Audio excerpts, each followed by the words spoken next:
it's very, very nice because you are really covering Europe from Kurdistan to Brighton. It's marvelous, and you are all studying very important topics. And yes, you are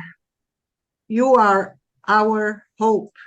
Okay, you are a generation with a very serious issue to address. So I hope I can help you to go forward to this, to tackle all these important issues. So, do you see the PowerPoint? Yes, we can see it. Yeah. Yes, it's okay? Yes, it's okay. I don't know if we can just, is it possible to, I don't know, to put it, is it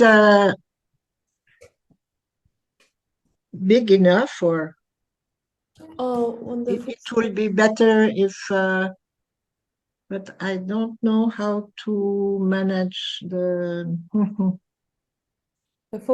make this zone not so big. I don't know how to do that. Well, actually, we can see clearly. So. So okay. So first of all, I think it's very important to understand that violence against women is really the ultimate consequence of patriarchal society. The problem, it's not that men are excited and going against a woman and acting violence like that. No, it's a structural problem. We are living since 2,000 or 3,000 years in a patriarchal system, and it is this patriarchal system which makes violence against women possible. Okay, and here you have a very, very good and interesting image, and you can see that this patriarchal system can begin with sexist jokes, okay, or sexist comments, and the more you go and the more you emphasize this behavior, this patriarchal behavior and patriarchal structures, the worse it is for the women and the girls. And finally, you can also, you can end with a murder, with feminicide. Okay? Because you are studying a lot of different disciplines, that violence is addressed by numerous disciplines, by law, history, sociology, psychology. A lot of disciplines are giving to this problematic very interesting input. But me, as a medical doctor, I'm interested to give you another point of view. It's to consider violence as a public health issue, not only as something concerning law or psychology or politics or policy, but in fact, it is really a public health issue. And for a problematic to be recognized as a public health issue, there's 4 requirements. First, it has to be frequent. It has to have serious consequences on health, to impact not only individual but also community, and to be preventable. If you cannot do anything, it's not a public health issue. It's just a very important thing, but not a public health issue. So we are going to see if the required are completed. The frequency of violence against women is very high, very high. Here you have some information, and as you are connected to all data, and you also have one of around the table who is dealing with data, health, and law, public. Which one of you is dealing with data collection? I think this one of you was said that is dealing with data collection, and it's you. Okay, data collection, health, and yeah. Not just so you will help your comrades to go to good sources of data, but more or less 1/3 women in the world is subject, is a victim of violence, and massively it's from men. It's men who are acting violence against women. So it's very high. For example, to do a comparison, violence against women is more frequent as cancer breast. Okay, so it's really very, very frequent. The consequences on physical health are serious. It can go to murder. And here you have, because we are doing a forensic examination in our consultation, so you see what is that about. But what is important also, it's that the consequences are not only on physical health. It's also on mental health, for example.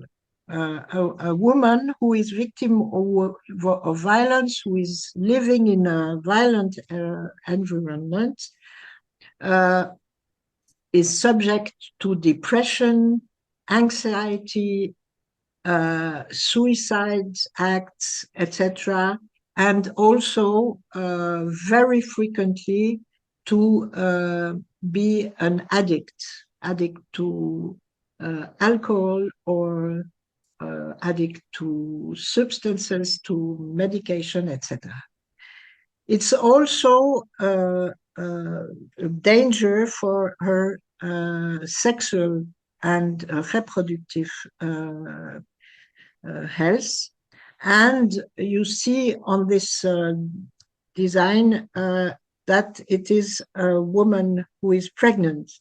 And its violence against women during pregnancy is very frequent.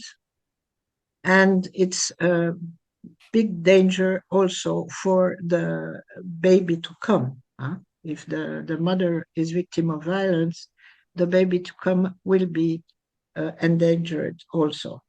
And finally, now we have a study that made clear that living in a violent context is a risk factor for a lot of chronic disease, especially disease as cardiovascular disease. The impact on community is serious. The first impact, it's that you have in 70% of the situation of women victim of violence, children who are exposed to this violence. And children exposed to the violence between their parents or between adults is suffering as if he was a victim directly. It's exactly what is going on in his mind and in his body. It's exactly the same as if it was against him directly. Okay?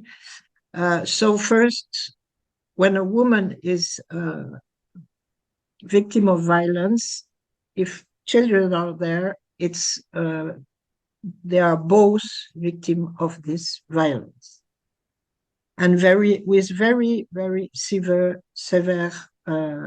consequence.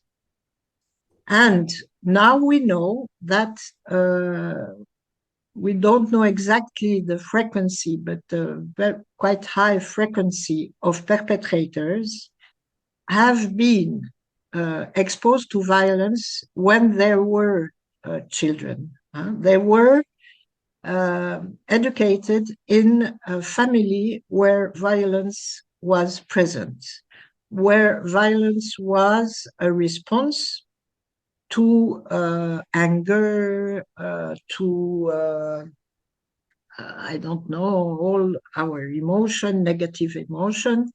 And it's just like if they had learned to that when you have a problem, it's okay to be violent, to have a violent behavior. So if we can stop or diminish the number of violent interaction, we can also stop this violence circle, which is really a vicious circle. And also the burden of violence on the society and community budget is really enormous. And this has been calculated for some country and seen that really, for example, all the healthcare sector costs, social costs, also all the impact, in negative impact it has on working, etc. The budget is enormous. And finally, can we do something? Yes. Violence is not an emotion. Violence is a behavior. Okay? That's really something very important to keep in mind. Violence is a behavior.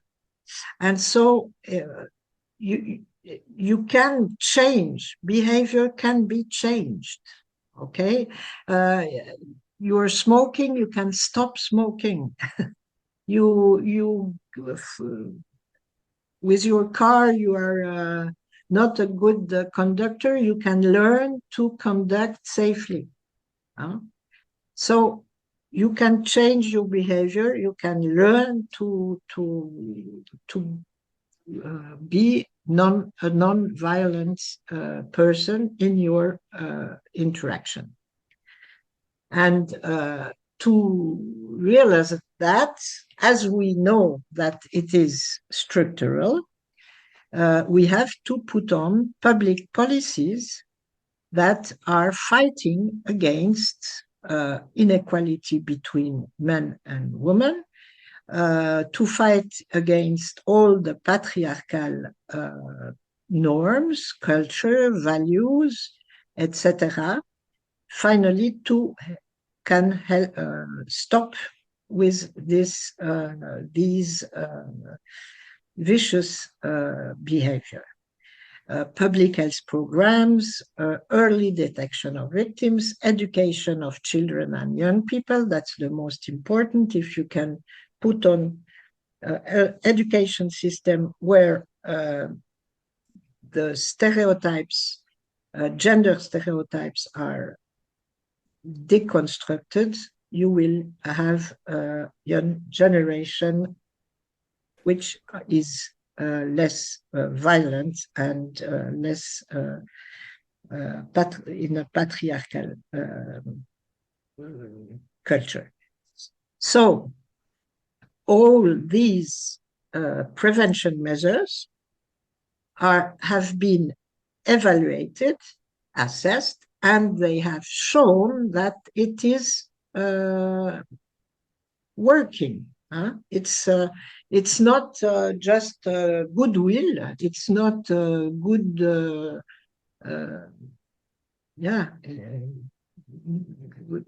It's not just thinking, it would be nice if it exists. No. When it is done, it works. And all these measures are contained in the Istanbul Convention. So this convention, that you have heard about, is at the moment for the world, not only for Europe, but for the world, that, as you know, other country as a European country can be in the convention. It is the gold standard of legislation on gender-based violence.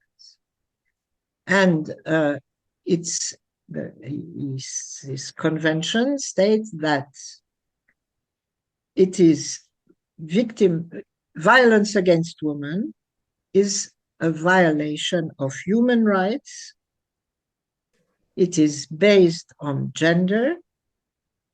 It is linked to inequalities between women and men in the society. It is an acute form of discrimination against women.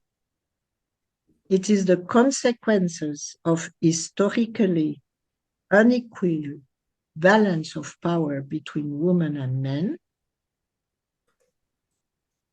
It is identifying as gender inequality as its roots cause, and it's keeping women in a position of subordination to men. And I think those very deep and important characteristics, you could come on to discuss that. We can discuss it later if you want. You know, because some of you are coming from a country where it's more sensitive for this question of gender, and often it is not well understood what we mean by gender related. Please, will you, every one of you, read these? Maybe Maria, will you read the first gender, please? Gender shall mean the socially constructed roles, behaviors, activities, and attributes that are given society considers appropriate for women and men. Okay, and somebody else on gender-based violence? Yeah. Gender-based violence shall mean violence that is directed against a woman because she is a woman, or that affects women disproportionately. Okay, thank you. So, as you can see, this definition in the Istanbul Convention has really nothing to do with sexual orientation or transgender issue, or I don't know what, all the lies spread over on the gender by people who are in opposition with the convention, or opposite or are in opposition with the rights of women. So do you want us to have a little break and you can comment that if you, what do you think of those two definitions? It's a bit different than I think. Can you speak? Yeah. I think that this definition is a bit different than like as we would normally understand gender, because typically I think when we think about gender, it's like, okay, like sex, so it's man or woman. It's at least how I see it. Maybe someone else wants to speak. Somebody else?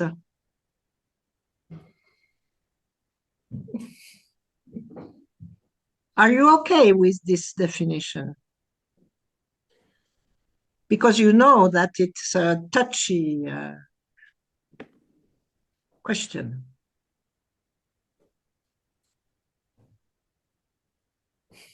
Don't be shy.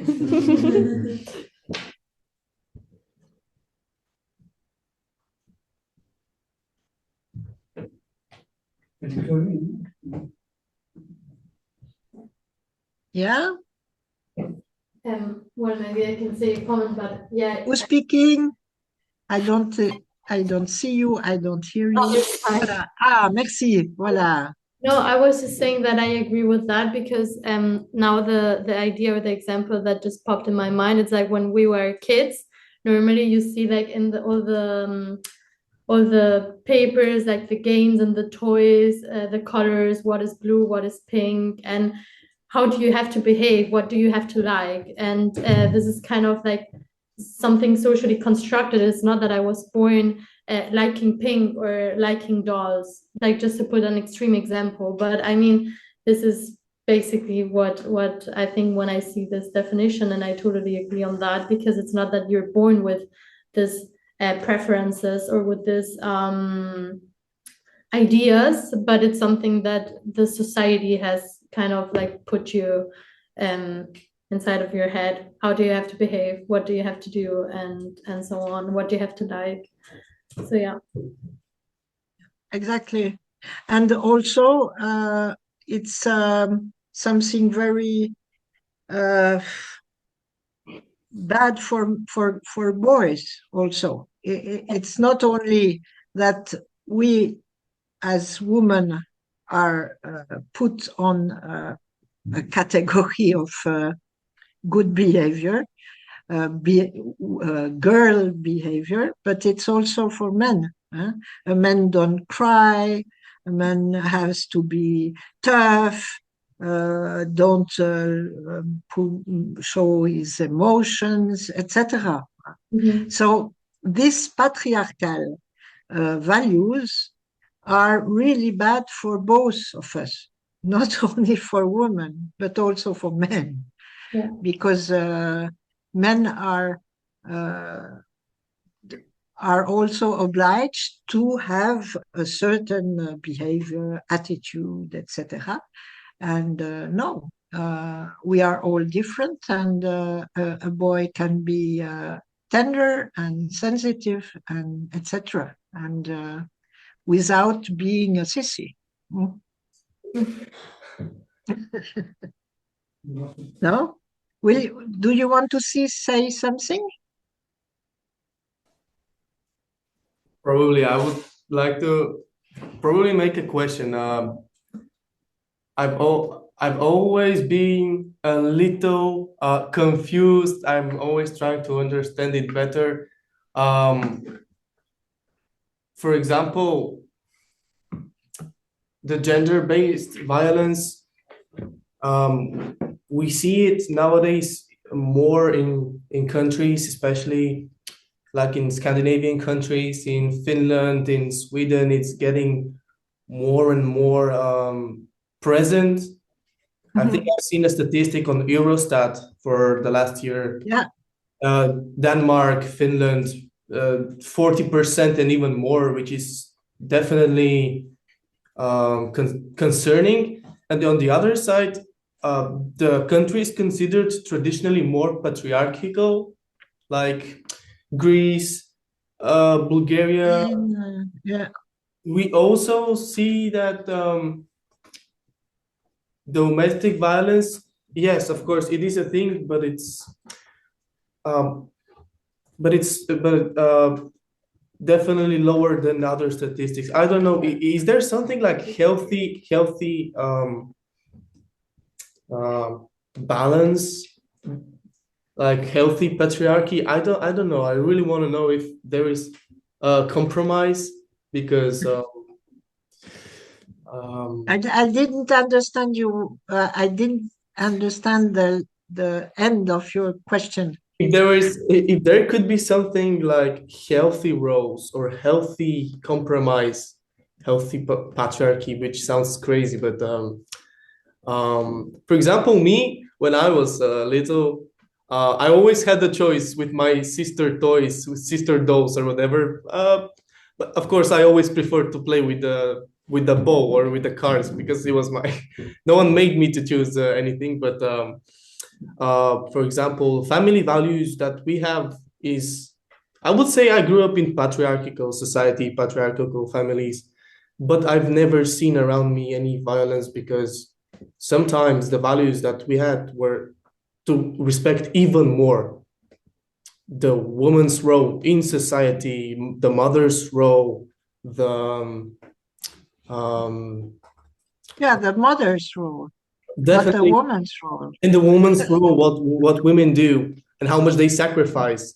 Because nowadays the women sacrifice way more sometimes when they decide to have family and career, and this is something that we should emphasize.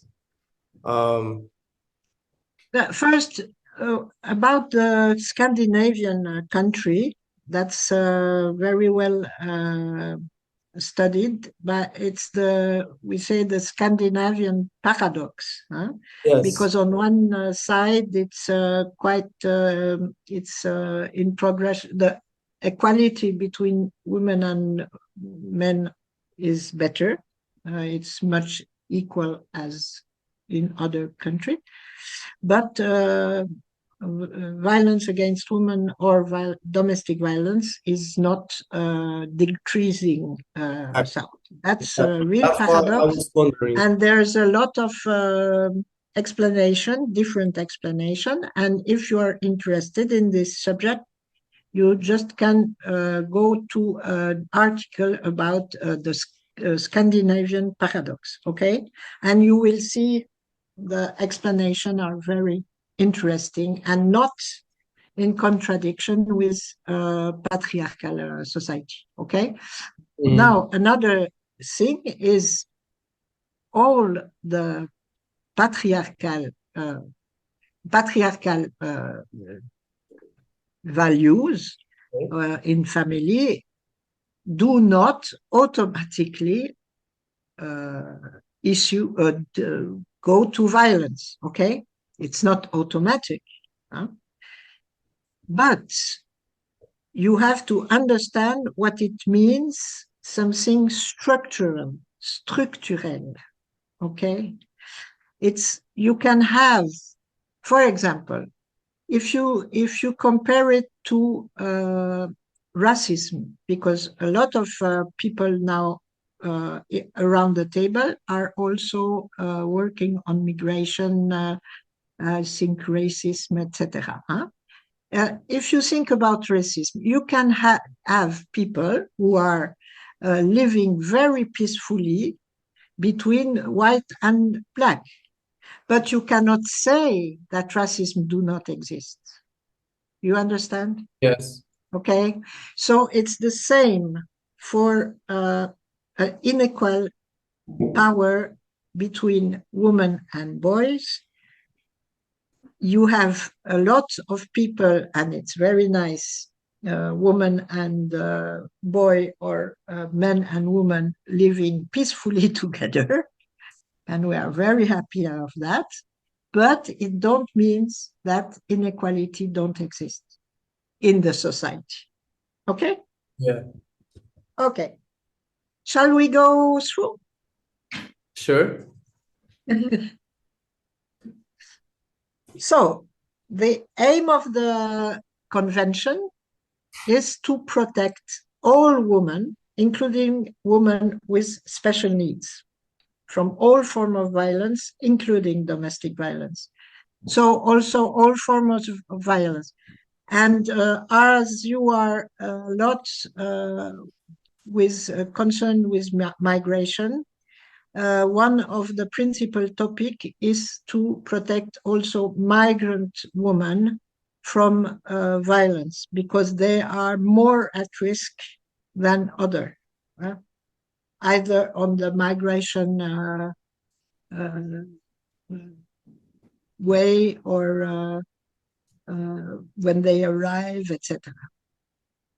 And to eliminate all form of discrimination against women and promote equality.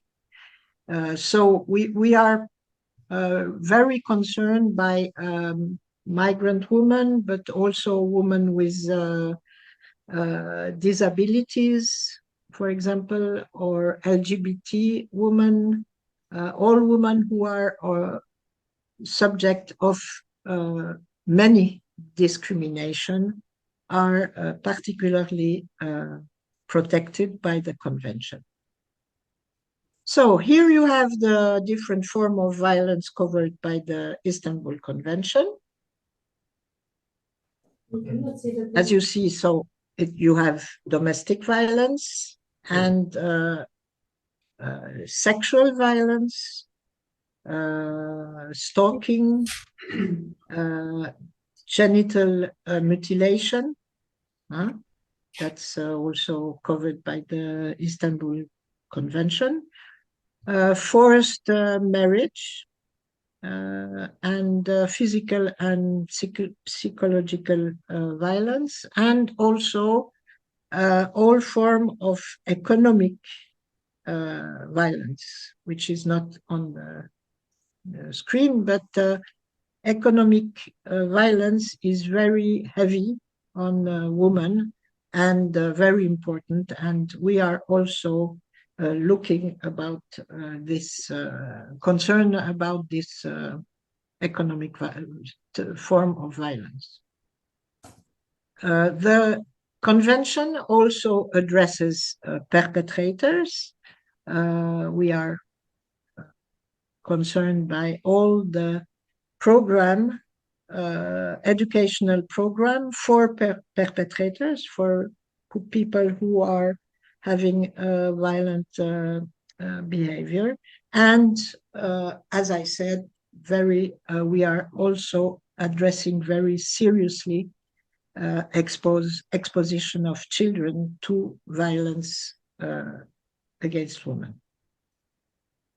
How the convention is acting or proposing to the states to act. It's a four-pillar strategic approach. It's 4P: prevention, protection, prosecution, and policies. So prevention are aiming at changing attitudes, gender role, etc., that makes violence against victim acceptable by the society. Maybe it's changing laws, but also changing education, making campaign, and we try to also engage men and boys more and more in prevention campaign, because the problem it isn't the woman, it's the behavior of men. So if men speak to men, it's more powerful. And so we hope men and boys will be more and more engaged in prevention programs. Protection, it's the role of the state to protect citizens and to protect especially women from violence, and to make a state safe, a safe state for women by protect them the women and their children. Prosecution. The state who is is party to the convention must have procedure and legislation ensuring the prosecution of perpetrator by criminal offenses, appropriate sanction, good investigation, police investigation, risk assessment, systematic risk assessment, and all kinds of protection orders. And finally, which is quite original and very, very good, really brilliant measure, it's to put on integrated policy. Violence is such a ubiquitous problem. Every discipline, every ministry, every profession is a part of the solution. Really, everyone is a part of the solution of the response of the state. So you cannot say it's only the police, or it's only the law, or it's only the health sector, or the education, or the media, or the economy. All those sectors have to get together their vision, their engagement, and work together in a coordinated way. And only like that we have success. And that also, for example, in my city, in my canton in Switzerland, we put on in 2000 a platform with all the ministry of the canton, and really it was a big success because we have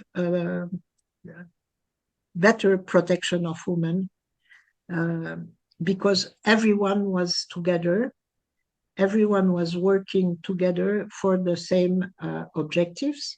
And also, for example, to put on a protection system in urgency, when you have urgent decision to take to protect a family, it was more powerful to have health, police, social services, law, all together to take measures.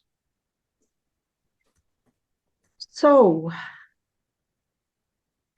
I will not go through these, but you can go to the site of the GREVIO of the Istanbul Convention, and if you are more interested by one or another measure, you will take them. You can read them here. So you have prevention, protection, and we put the articles. So if you are more interested by one or another measure, you can find it by article. Prosecution, because we think that it's not because we want to prosecute or to punish the man. It's not that. It's not a punishment. But it's really the idea that perpetrators must be held accountable for their actions, because if you are not accountable for an action, for one of your action or behavior, the society will not change. And integrated policies. So, you know the difference, because you are all working in public international domain. So you know that it's a difference between signature and ratification of a convention. And you see here now, it's the only country that didn't sign it's Azerbaijan. The European, la communauté européenne became a party of the Istanbul Convention in 2023, 2023. And you have all the information you want to have on what is going on at the moment. It's on the site. And only we have sad news about Turkey, which signed, ratified, was a very powerful party in this convention, and sadly retiré. You know, Maria will explain, I think, why it happens, and maybe it will change again. Just about the monitoring system, you have, as for every convention of the Council of Europe, two-pillar monitoring system. One, it's the group of experts. So it names GREVIO. We are 15, and we are independent experts on violence. That's very important because we are not we do not represent our country. We are not elected as representatives of our country. We are elected because our competence or expertise in fighting violence is recognized. So we are completely independent, and when we are doing assessment of policy in a country, we can really be free to say what we've seen, and we are not engaged in any party or religion or nothing. We are really 15 completely independent person. And we evaluate the implementation of the convention. And when we have done this work, we give the report to the committee of the party. It's a political body composed of the representatives of the state parties that follow up on the GREVIO findings and adopt recommendation. And when they adopt or not our recommendation, they transfer it to the government of the state. So you see here, GREVIO, we have a baseline questionnaire for the states. We receive a state report and NGO's report. As you are working in an NGO, it's very important to really know that when we are doing an evaluation, monitoring of a country, of a party, we meet NGOs represented, and we study very carefully the report of the NGOs. NGOs are sending us in advance very important report. For example, we are going to monitor Slovenia policy, and the NGOs from Slovenia send us a very, very comprehensive report, very detailed, and for us it's really important.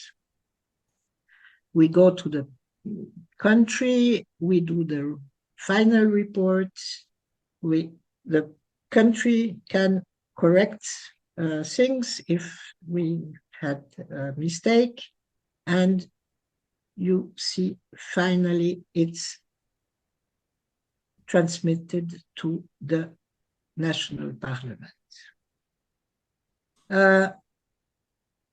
About is a convention useful? What can we do? Because that's also something people are always telling us. Yes, yes, you make monitoring, you make recommendation, but you have no army, you have no police, you cannot take economical decision, pressure, you can do nothing. Yeah, that's true. But for a state, for a party, for a country, it's very important to have a good reputation. You know, you can see now that country, very important country, are not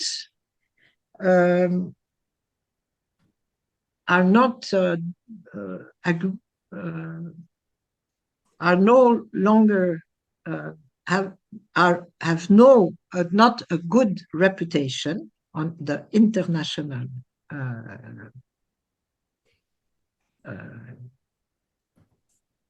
internationally. The economy is also endangered. So it is important for a country to have a good reputation, that it could cooperate well with the other country. And that's the way we can act. It's to say, yes, this country is doing well. He was engaged to do something against violence against women, and he did it, or no, he did not.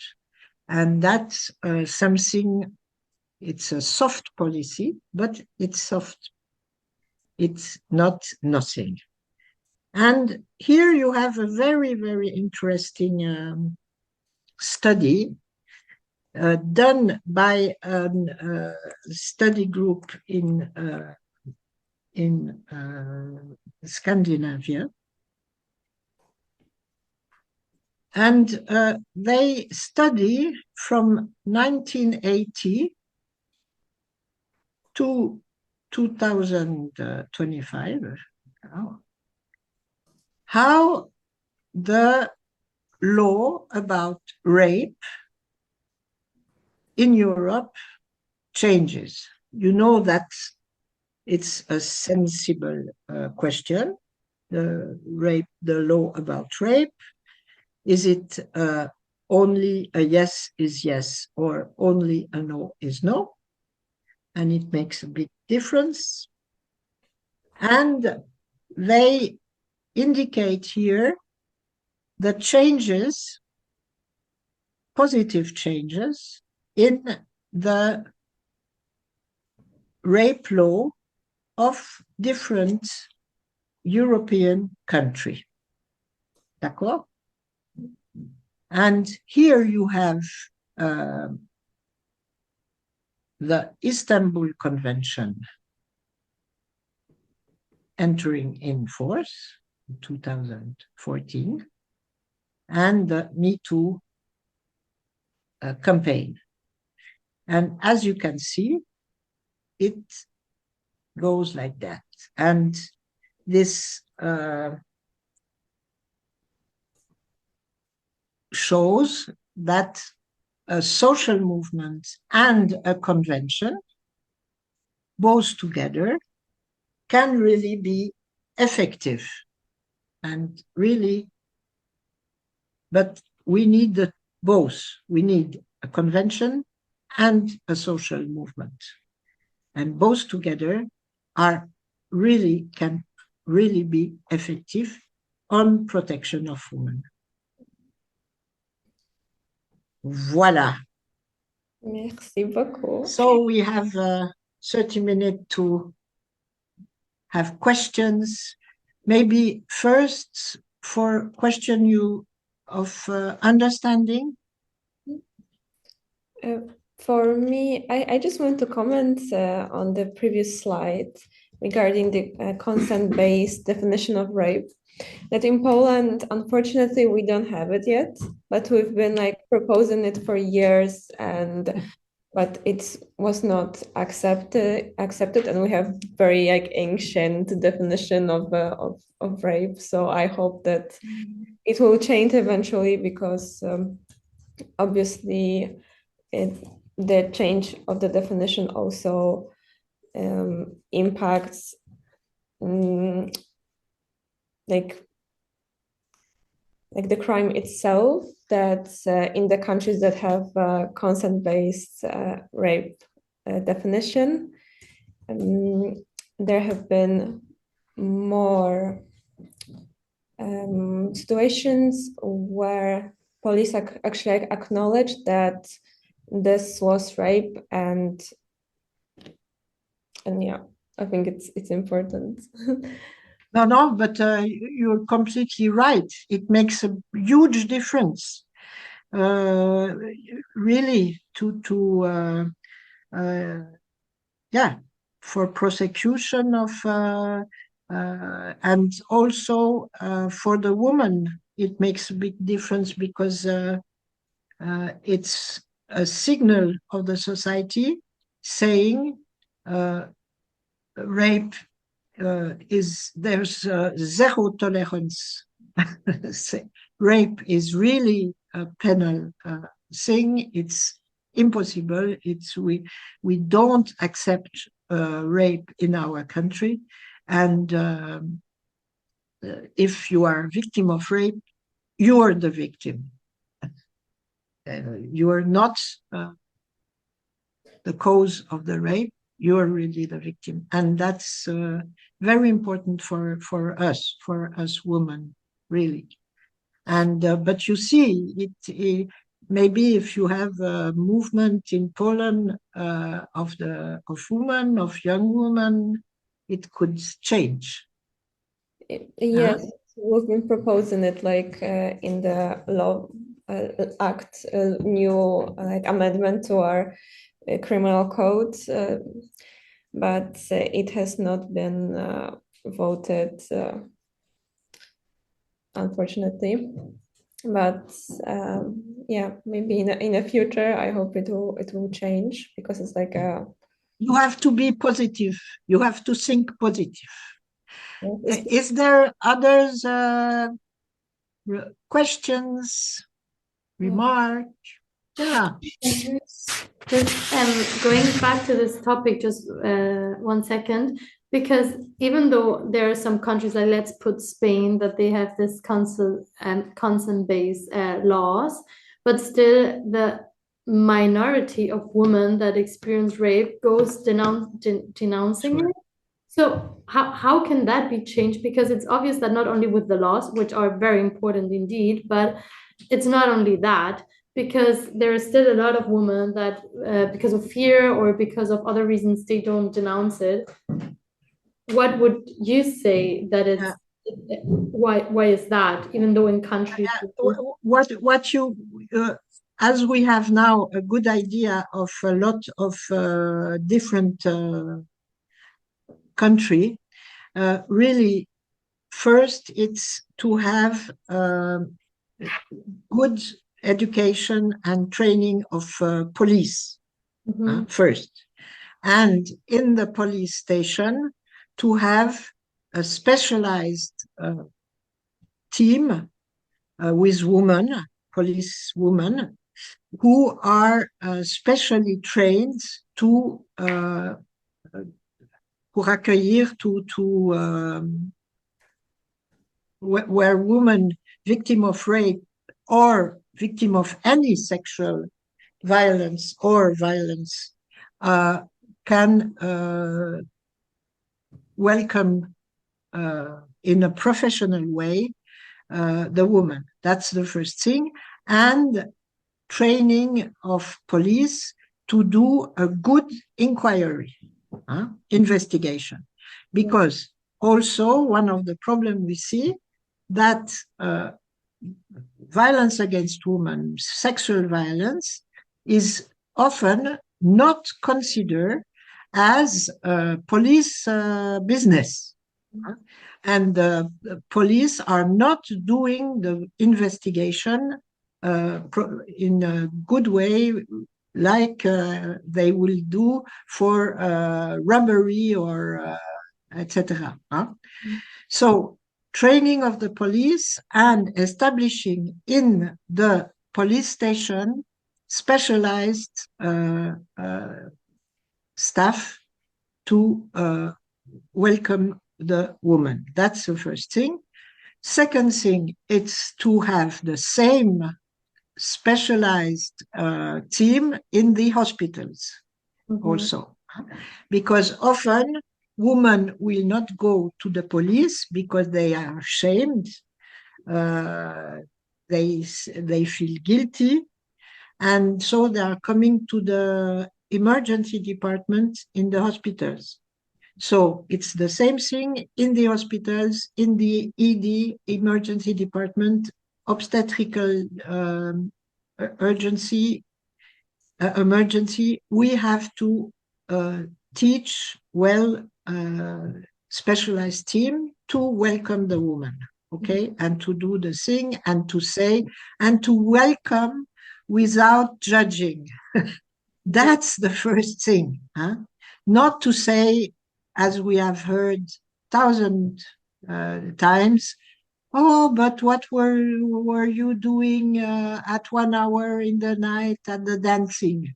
You should have go to your parents. No, all the girls have the right to go dancing and drinking alcohol and having fun like anybody, okay, without being raped. So that's really to teach the professional to welcome without judging in a professional way and doing their job very professionally. I think really that's too, and that's not so difficult.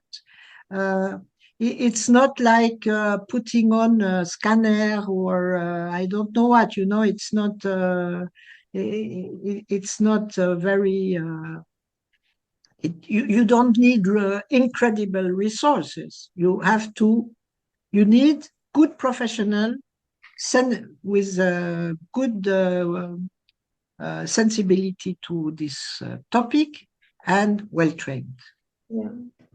For example, in a lot of countries, in Iceland, in San Marino, in Spain, in Finland also, in a lot of police stations, they even have a little room, a special little room, which is cozy, you know, nice, cozy, with light, etc., to receive women victims. And it makes a big difference for the woman. But also after, and that's also one of your job in NGOs, it's to have judges who are sensible to the question and who will do also their job and not say, oh no, it's not so important, we are not following the case. Okay, somebody else. I want to build on what Gloria said, honestly, because for me, like, the main issue. But maybe, excuse me, Maria, but is it somebody else who wants to take the floor, maybe?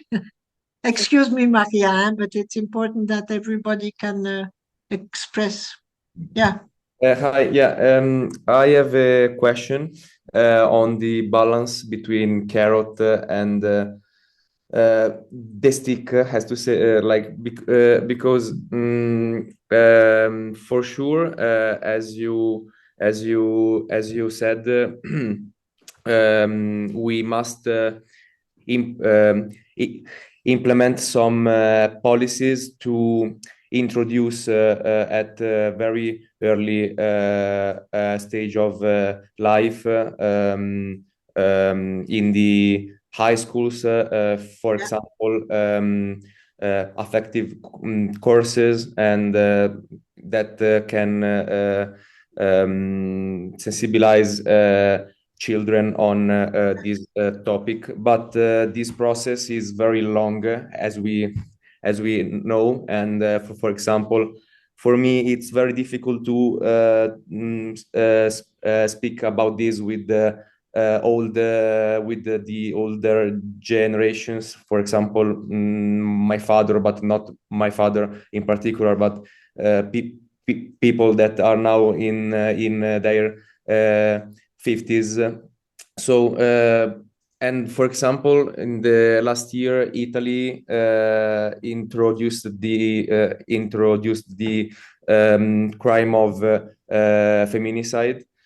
And so I just wanted to ask, is it useful to introduce laws that specifically tackle this issue with the force, and in the meanwhile trying to implement courses in the high schools or in the early stages of children? I think really the success will come if we act at every level. Any level is more important or less important than another. It's really a process who is changing society, and the society will change, the culture of a society will change with changes at every level. For example, I'm a generation of the HIV pandemic. Okay, I've as a medical doctor, I've worked 10 years at the campaign for preventing HIV in Switzerland. Okay, and I've seen, and you know it now, all of you, all around the table, that my generation in the 70s, for me, it was incredible to ask somebody, what is your sexual preference? Are you going to bed with men or with women? Huh?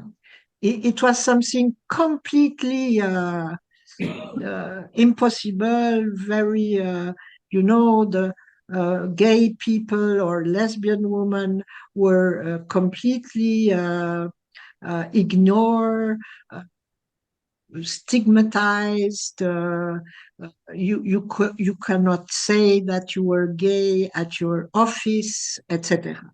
Huh? And in 10 years it changes. Okay, and now you have in any in the movie, in the TV, people saying, yes, I'm gay or I'm a lesbian. And it's not no longer something horrible. So changing the norms of a society, it's possible. And we could, and your generation, you will do it for violence against women, I'm sure. You will succeed. But effectively, it's true. You have to, changing law, it's important. Changing atmosphere in the workplace is very important. Changing education books. But also, for example, I hope your generation, you will do things through the social media, because also now you have masculinists on social media who are very popular, huh? And boys are very they have thousands of followers and etc. And it's important that boys who are not masculinist, who are happy to be a man and not to be violent, you shall make also social media propaganda. To give another, I don't know if some of you have seen on Apple TV, there's a very good series, Ted Lasso. Did somebody saw this on Apple TV? Ted Lasso? No. So I really recommend you to watch this series. It's an American and English series about football and men playing football. And really, it's just another way to be a man than to be violent and okay. Okay. Thank you for the answer and for the suggestion. Recommendation. Voilà. Somebody else? Yeah. Hi, well, thank you so much for your presentation. I thought it was very interesting, especially also like starting with the all socially constructed notion of gender. Can you speak a little bit slowly? Yeah. Because I don't hear you very well. So if you speak very fast, it's it's difficult. And I have a question regarding the mechanism of monitoring, obviously Yes. these violences. Like especially also like in the migrant community, which you said women are also one of the top in the violence that occur. Like it's very hard, I guess, to actually report also on violence, and it's very hard to find also like everything that is happening in someone's private life. Most of like women have been raped, and also most of migrants, not most women, but most of migrant women have had something horrible happening also in the Libyan camps, and Yeah. but there's so much on the migrant route, but also in private houses everywhere that goes undocumented. So I was wondering, like, I'm generally curious to know how you can, like, do you have access to like those kind of informations as well? Because like for instance, like Italy has activated itself on like new laws, new amendments, new protests only once someone died, you know. So I feel like the word and like monitoring sometimes moves only obviously with cases of dead people, because that's when you know for sure that something has happened and you believe the victim, and it brings a scar to the country. So I was wondering, like, do you as GREVIO, like, do you have a chance to move before, and like, are you much aware of like is there like a lot of data? Because I guess the country doesn't share, like, and they also don't have this information on like the private life and like violence that doesn't bring death or doesn't bring hospital. Yeah. I don't know if I'm explaining myself. So like that's one of our really sources, NGOs. That's why the NGOs report are so important for us, and also to meet them, because sometimes they cannot write down things because it's too dangerous. But when we meet them, we can ask and receive information when we are on the place.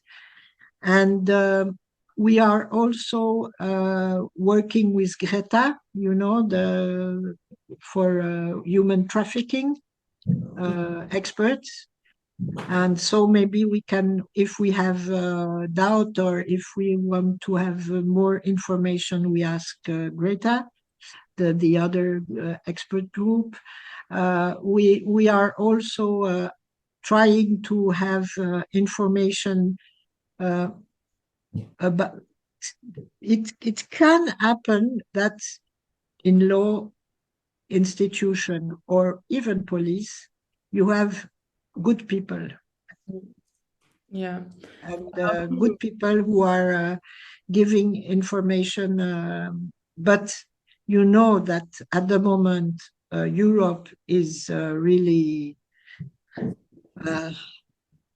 the politics of the European governments about migration is une catastrophe.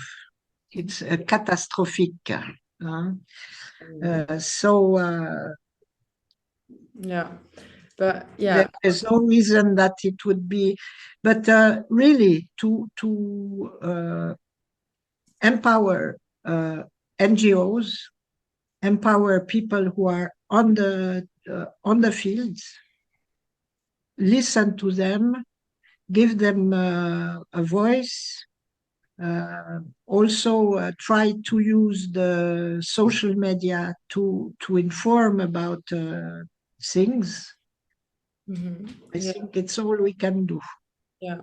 No, yeah, thank you. It's very interesting. I have like just a little follow-up, like on migrants, as you say, because you operate a lot, like a migrant community has, we've already discussed about it, but it's like most of like a lot of migrants are undocumented, and I guess you work a lot more with the states. So like, how does that like influence your work? Because I guess it's very hard to work with the people that are undocumented or they don't have papers. Yeah. And the problem is a woman with no undocumented will not go to the police, or if she go to the police to be protected, she's in danger to be put on expulsé from the country. So that's the limit of that's the limit. We hope the population of the different European country will not will act differently, but okay, thank you. You have to do your job of NGOs well, and of civil also, of civil society and young people concerned by politics. Maria, do you want to, excuse me? I just want to, you have some, no, Sure. no, okay. When you mention, obviously, migrant women are number one violent, what migrants are you referring to? Like, is it also like second generation migrants, and so like more in the migrant communities in general, or as I've been saying, the undocumented migrants, or both? No, it depends of the politic of each party, each country. You have country where the politic for undocumented are like that. The politic for second, third generation migrant is different. But all migrant women, it's migrant or no, not citizen. Voilà. Maria, I come back to you. Do you want to ask your question of the beginning? Yes. I mean, I just wanted to say that for me, like the most plus fort, s'il te plaît. Like alarming case, like issue here for me, it's like sexual violence against women that is happening in the relationships among partners, among like wife or husband, stuff like that. It's very common, but it's a hidden crime, and it's a hidden crime because of few reasons. I would say, like, yes, women are ashamed to speak about it, but also I feel like sometimes they don't realize that it was actually rape, because it's so normalized that some women think that, okay, this is my boyfriend, so I have to, obey and do what he wants, and obviously. And sometimes also it is when they go to the police just, they don't acknowledge it as a crime because it happened between like your family. And what can we do about it? you think? Because Yeah, I really understand because, for example, rape between husband and wife in Switzerland was not a crime until 1990. Can you imagine? Huh? It's an old and deep culture that what happens between people who are together with sentimental or romantic relation it is not the business of the society. I think the first thing to say and to understand very deeply it's that the law don't stop at the entry of the house. What is forbidden in a grocery store is forbidden at home. Okay? What is forbidden on the street is forbidden at home. So it's exactly the same.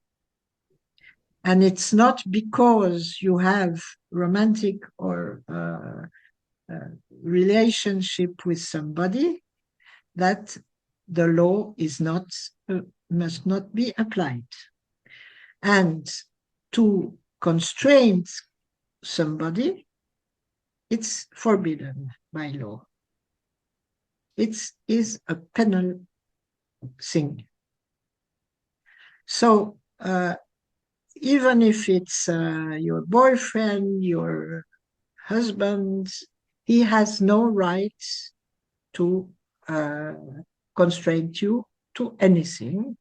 And you don't, it's not because you have, you love somebody that you have to accept things that you don't want to do. Voila. But we are educated, women are educated not to say no. We are educated to say yes, to be kind, to be nice, to be gentle, and etc. And voila. And it's difficult to say no. It's we have to be trained to say no. Maybe things that could help is a self-help group of women. I don't know if you are aware of these things.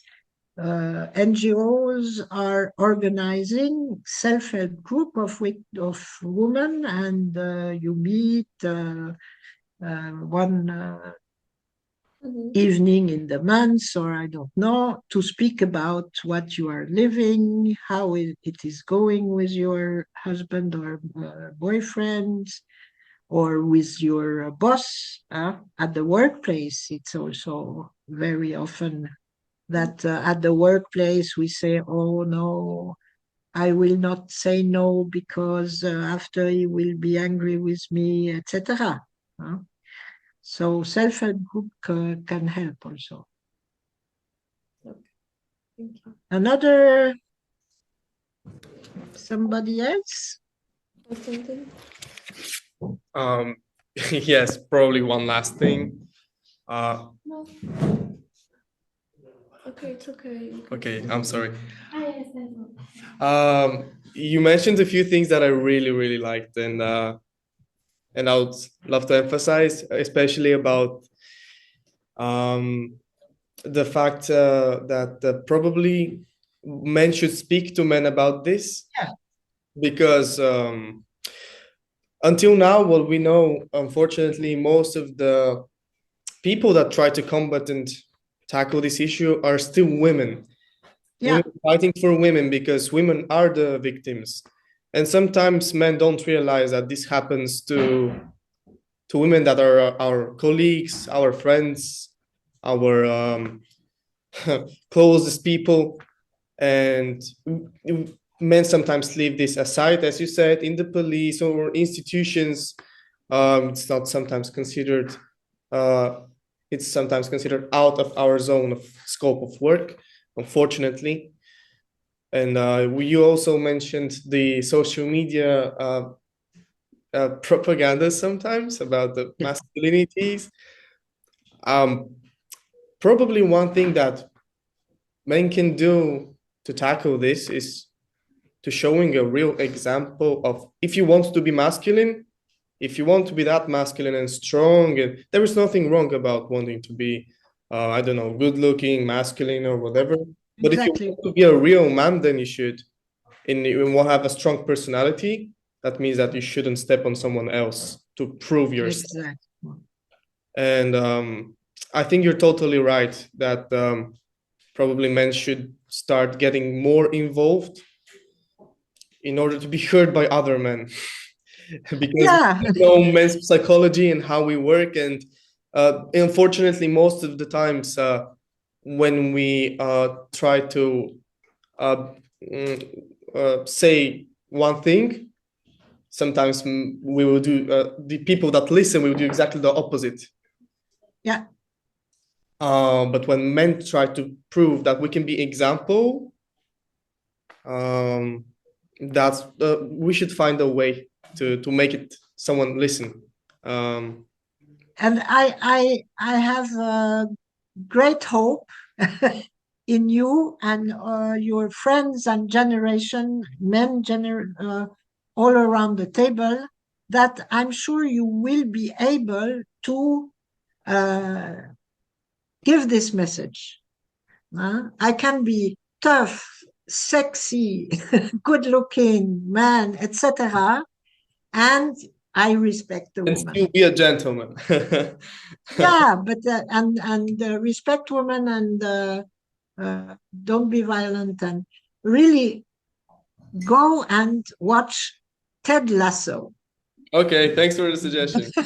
please, and you will see they are very tough guys playing football, really, and good looking, but really respecting women and respecting themselves, because to be violent is not a nice way of to live. You know, I've seen so many people acting with violent behavior, and it's a poor life, really, because you're always acting and what I have to do, etc.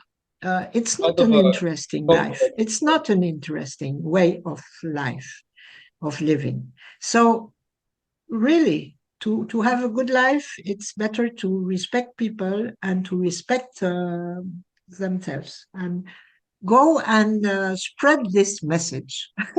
Okay. Thank Okay. you. Thank you so much for today. I think we are at the end. Yes. You have my email address on the last, no. Well, on the last Slide. On the last slide, you have my email address, okay? And you will... non. Bon, j'arrive pas. C'est pas grave. And if you have if you have other question, just write me back. And good luck. Thank you so much. Thank you. I think it was very interesting for all of us. I think we can all agree. And just Okay. can we doing well.